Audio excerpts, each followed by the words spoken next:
ఈ రోజు పూరి జగన్నాథుడి రథయాత్ర. పూరి జగన్నాథ్ ఆలయం గురించి ఎవరికి అంతు చిక్కని మిస్టరీలు ఎన్నో ఉన్నాయి. గనగన మోగే గంటలు, బ్రహ్మాండమైన 65 అడుగుల ఎత్తైన పిరమిడ్ నిర్మాణం, అద్భుతంగా చెక్కిన ఆలయంలోని చిత్రకళలు, పూరి జగన్నాథ్ ఆలయ ప్రత్యేకతలు, కృష్ణుడి జీవితాన్ని వివరంగా కళ్ళకు కట్టినట్టు చూపించే స్తంభాలు, గోడలు ఆలయానికి మరింత శోభ తీసుకువస్తాయి. జగన్నాథ ఆలయాన్ని ప్రతి ఏడాది లక్షల భక్తులు సందర్శిస్తున్నారు. ఆలయంలో చాలా ప్రత్యేకమైనది జగన్నాథుని రథయాత్ర. ఈశాన్య భారతదేశంలోని ఒడిశాలో ఈ పూరి జగన్నాథ ఆలయం ఉంది. ఇక్కడ ప్రతి ఏడాది జరిగే రథయాత్ర ప్రపంచ ప్రసిద్ధి చెందింది. ఈ ఆలయాన్ని 1078లో పూరిలో నిర్మించారు. అయితే ఈ ఆలయం కూడా అన్ని ఆలయాల మాదిరిగానే గోపురం, దేవుడు, గంటలు, ప్రసాదం అన్ని ఉన్నప్పటికీ అన్నిటికంటే చాలా ప్రత్యేకమైనది, విభిన్నమైనది జగన్నాథుడు అంటే లోకాన్ని ఏలే దైవం కొలువైన ఈ ఆలయంలో ప్రతిదీ చాలా మిస్టరియస్ గానే ఉంటుంది. ఈ జగన్నాథ ఆలయం గురించి మీకు తెలియని, నమ్మకం కుదరని ఎన్నో ఫ్యాక్ట్స్ అయితే ఉన్నాయి. ఈ ఆలయ గోపురానికి పైన కట్టిన జెండా చాలా ఆశ్చర్యకరంగా ఉంటుంది. సాధారణంగా ఏ గుడికి కట్టిన జెండా అయినా గాలి ఎటువైపు ఉంటే అటు వీస్తూ ఉంటుంది. కానీ ఇక్కడ మాత్రం గాలి దిశకు వ్యతిరేకంగా ఈ జెండా రెపరెపలాడుతూ ఉంటుంది. ఇకపోతే చక్రం. పూరిలో అత్యంత ప్రసిద్ధి చెందిన జగన్నాథ ఆలయం చాలా ఎత్తైంది. మీరు పూరిలో ఎక్కడ నిలబడి గోపురంపై ఉన్న సుదర్శన చక్రాన్ని చూసినా అది మీ వైపు తిరిగినట్లే కనిపించడం ఇక్కడ ప్రత్యేకత. ఇక అలలు.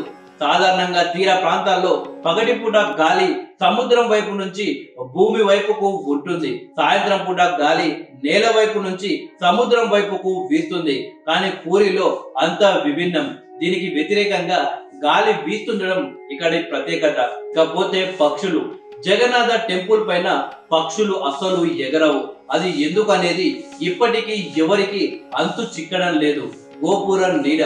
పూరి జగన్నాథ ఆలయ ప్రధాన ద్వారం గోపురం నీడ మాత్రం ఏ మాత్రం కనిపించదు. అది పగలైనా సాయంత్రమైనా రోజులో ఏ సమయంలోనూ గోపురం నీడ మాత్రం కనిపించదు.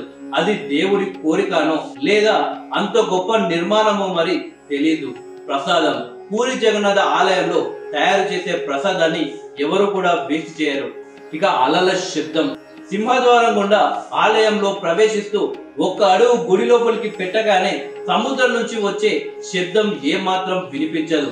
కానీ ఎప్పుడైతే బయటకు అడుగు పెడతారో వెంటనే చాలా క్లియర్ గా వినపడుతుంది ఆ శబ్దం. అయితే సాయంత్రం పూట ఈ రహస్యాన్ని అంత శ్రద్ధగా గమనించలేరు. అయితే ఇద్దరు దేవుళ్ళ సోదరి సుభద్రదేవి ఆలయం లోపల ప్రశాంతత కావాలి అని కోరడం వల్ల ఇలా జరుగుతుంది అని ఆలయ పూజారులు చెబుతారు. అంతేకాని దీని వెనుక ఎలాంటి సైంటిఫిక్ రీజన్ అయితే లేదని వివరిస్తారు. ఇక రథయాత్ర. పూరి జగన్నాథ రథయాత్రకు 2 రథాలు లాగుతారు. శ్రీమందిరం, గుండీచ ఆలయానికి మధ్యలో ఒక నది ప్రవహిస్తుంది. మొదటి రథం దేవుళ్లను రథం వరకు తీసుకువెళ్తుంది. ఆ తర్వాత 3 చెక్క పడవల్లో దేవతలు నది దాటాలి.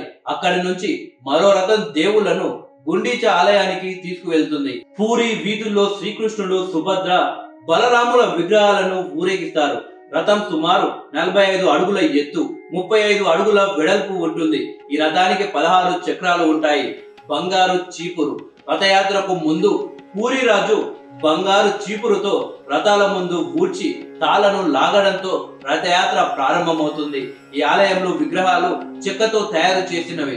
ఇక్కడ శ్రీకృష్ణుడు, సుభద్ర, బలరాములు సమేతంగా భక్తులకు దర్శనమిస్తారు.